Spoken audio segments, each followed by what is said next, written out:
بسم اللہ الرحمن الرحیم وَإِنَّ الَّذِي أَمْسَتْ نِزَارٌ عَبِيدَهُ غَنِيٌّ عَنِ اسْتِعْبَادِهِ لِلْغَرِيبِ۔ امست بمعنی سارت ہے۔ نزار قریش وغیرہ جیسے اشراف شریف قبیلوں کے جد اعلیٰ کا نام ہے۔ مراد تمام عرب ہیں، سارے عرب کے تمام لوگ۔ عبید عبد کی جمع ہے بمعنی غلام۔ غنی غنیہ غنا بے نیاز ہونا، اسی سے غنی بے نیاز۔ استعبدہ استعباد غلام بنانا۔ غریب جمع غربا بمعنی پردیسی اجنبی۔ الذی انا کا اسم ہے، امست نزار عبیدہ الذی کا صلہ ہے، غنی خبر ہے انا کی۔ اور بے شک وہ شخص کی بنی نزار جس کے غلام ہوں کسی پردیسی کو، کسی اجنبی کو غلام بنانے سے بے نیاز ہے۔ یعنی عرب پر آپ کے اتنے احسانات ہیں کہ سارے عرب آپ کے احسان مند ہیں اور آپ کے احسان تلے دبے ہوئے ہیں، آپ کے غلام ہیں۔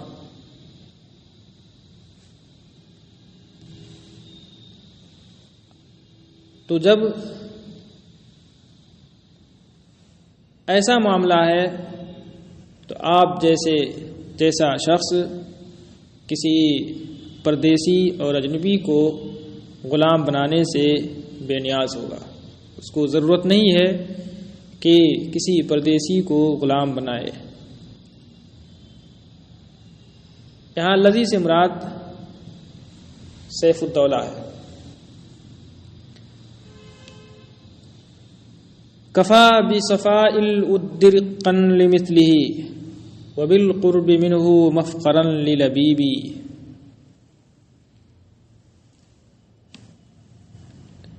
اوپر جو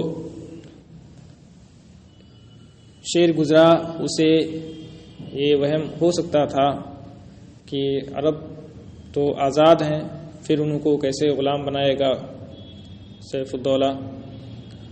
تو اس کا جواب اس شعر میں دیا ہے۔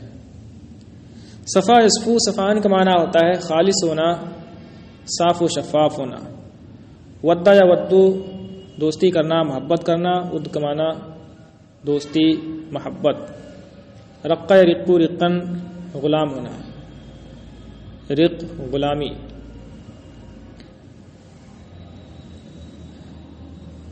لمثلہ میں جو ضمیر ہے یہ لوٹ رہی ہے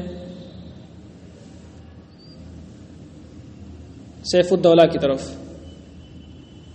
مفخرن، فخرا یفخرو کا معنی ہوتا ہے فخر کرنا۔ لبیب جمع لبا، لبیب معنی عقل مند۔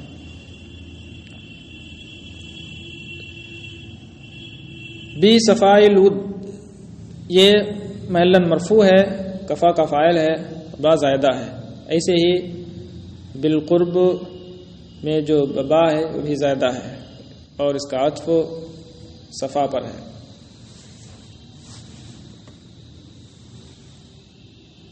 اس جیسے شخص کی غلامی کے لیے اس کی پرخلوص محبت، بے لوث محبت ہی کافی ہے، اور عقل مند کے فخر کے لیے اس کا قرب کافی ہے۔ یعنی ممدوح سیف الدولہ عرب سے بے لوث محبت رکھتا ہے اور ہر طرح ان کا تعاون کرتا ہے، ان کی امداد کرتا ہے، بے شمار اس کے احسانات ہیں ان پر، تو اس کا غلام ہونے کے لیے اس کی یہی بے لوث محبت ہی کافی ہے۔ یہ ضروری نہیں ہے کسی کے غلامی کے لیے کہ غلاموں کی طرح اسے خرید کر غلام بنایا جائے، خریدا جائے۔ اور عقل مند کے لیے، عقل مند کے فخر کے لیے اس کا قرب کافی ہے۔ فعوذ سیف الدولۃ الاجر انہ اجل مصاب من اجل مصیبی۔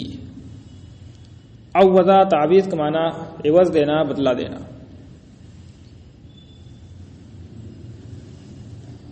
انہ کی جو ضمیر ہے یہ لوٹ رہی ہے یا تو اجر کی طرف اور یا سیف الدولہ کی طرف۔ اگر اجر کی طرف لوٹے تو اس صورت میں مصاب بمعنی ثواب ہوگا، اور اگر سیف الدولہ کی طرف لوٹے تو اس صورت میں مصاب اصابہ یصیبو سے اس میں مفعول کا صیغہ ہوگا، یعنی ثواب پانے والا، جس کو ثواب دیا گیا ہو، بدلہ دیا گیا ہو۔ دونوں اعتبار سے ترجمہ کیا جا سکتا ہے۔ یہ جملہ دعائیہ ہے۔ تو غلام کی موت کے صدمے پر صبر کے بدلے سیف الدولہ کو اجر و ثواب عطا کیا جائے۔ بے شک یہ اجر عظیم ترین ثواب ہے، بزرگ و برتر ثواب دینے والے کی طرف سے، یعنی اللہ تعالی کی طرف سے عظیم ثواب ہے۔ اور اگر ضمیر سیف الدولہ کی طرف لوٹے تو اس اعتبار سے ترجمہ ہوگا بے شک وہ، یعنی سیف الدولہ عظیم ترین ثواب پانے والا ہے،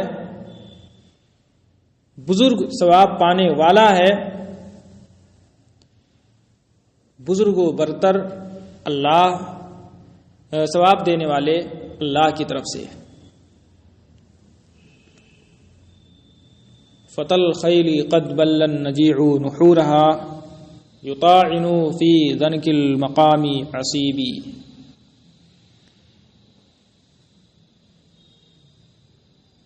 بلہ یا بلو کا معنی ہوتا ہے تر کرنا، بھگانا۔ نجی کا معنی خون، نہر کی جمع نحور۔ نہر کا معنی سینے کا بالائی حصہ۔ طاعنا یطاعن کا معنی ہوتا ہے نیزہ بازی کرنا۔ ذنک کا معنی تنگ، ذنکا یذنکو کا معنی ہوتا ہے تنگ ہونا۔ ذنک ضیق کے معنی میں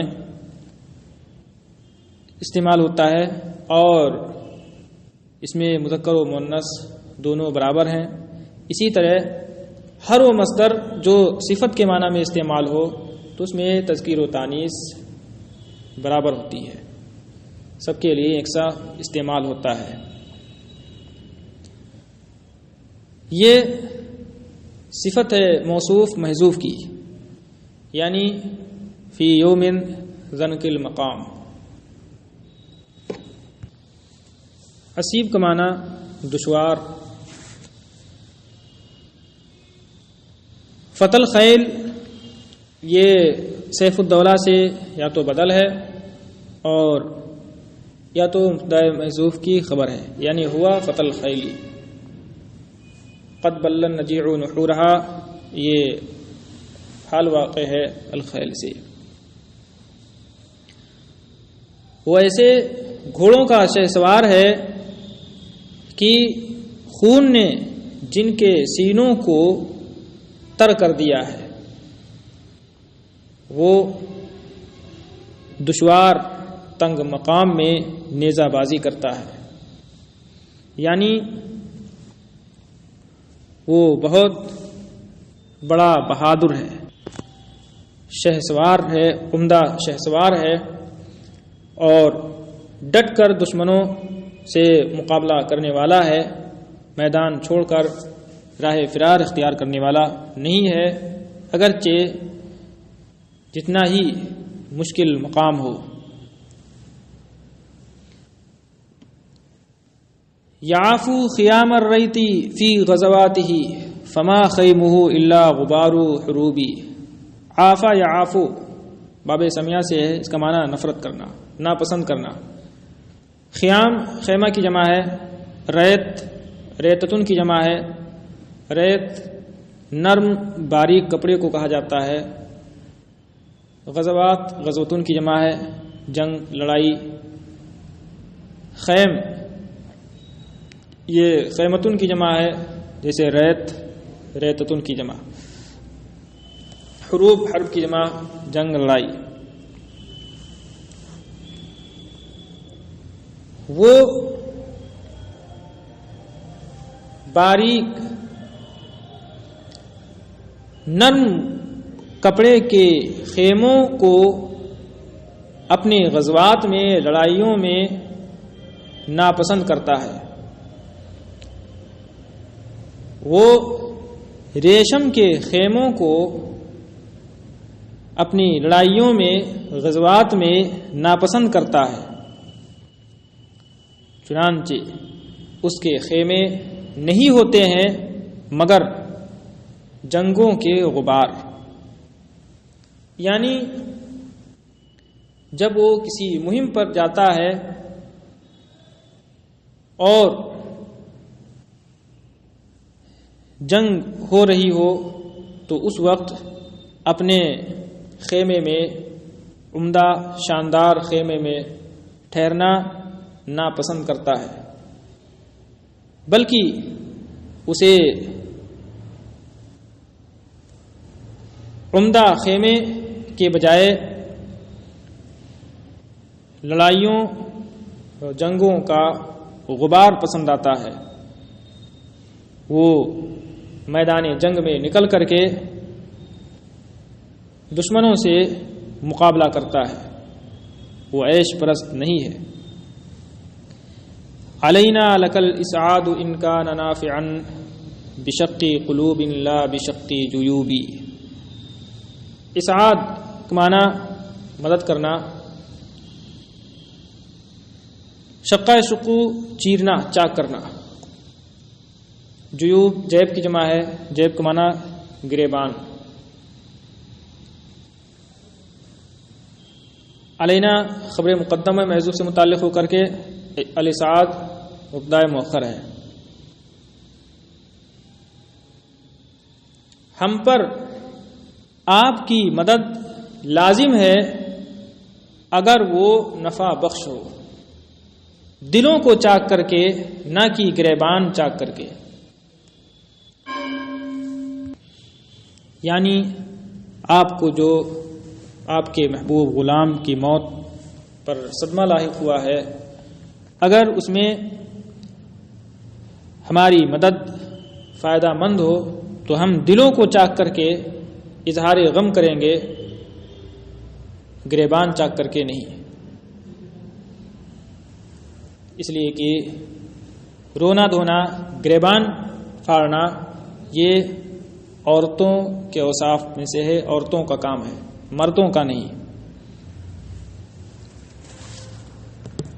فربا کئیب لیس تندى جفونه وربا ندی الجفن غیر کئیب۔ کئیبا یک ابو کآبتن، مغموم ہونا، رنجیدہ ہونا۔ ندی اندہ تر ہونا، بھیگنا۔ تندہ یہ واحد مؤنث غائب کا صیغہ ہے، فعل مضارع معروف۔ جفن کی جمع جفون، جفن کا معنی پلک، اور کئیب کا معنی غمزدہ، رنجیدہ۔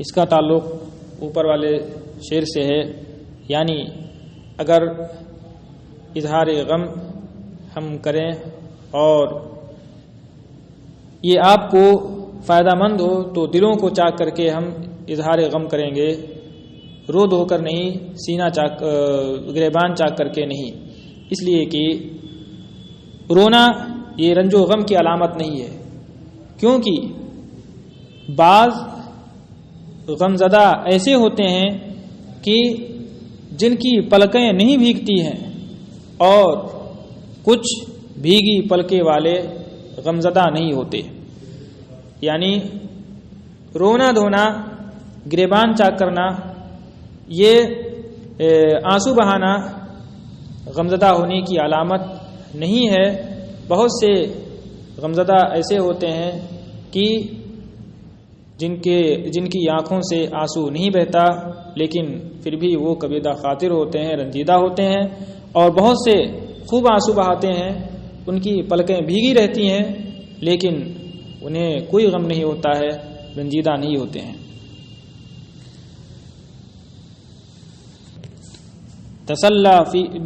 تسلی بفکر فی ابیک فانما بکیت فکان الضحک بعد قریبی۔ تسلی حاصل کرنا۔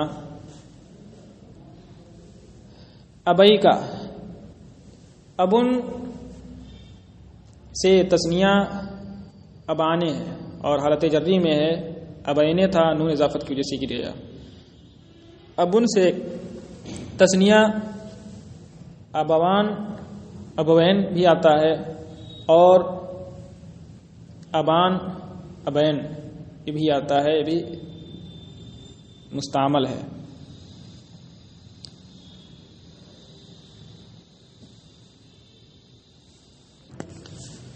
تو اپنے والدین کے بارے میں سوچ کر تسلی حاصل کر، اس لیے کہ تو رویا تو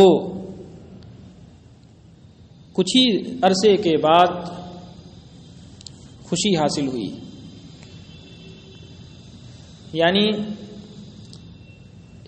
یہ کوئی نیا صدمہ نہیں ہے، اس سے پہلے بھی تجھے والدین کی موت پر صدمہ لاحق ہوا تھا، تو اس صدمے پر، ان کی وفات پر بھی تو رویا تھا، لیکن پھر کچھ ہی عرصے کے بعد تجھے عظیم خوشی حاصل ہوئی تھی کہ تخت شاہی پر تجھے بٹھا کر کے تیری تاج پوشی کی گئی تھی۔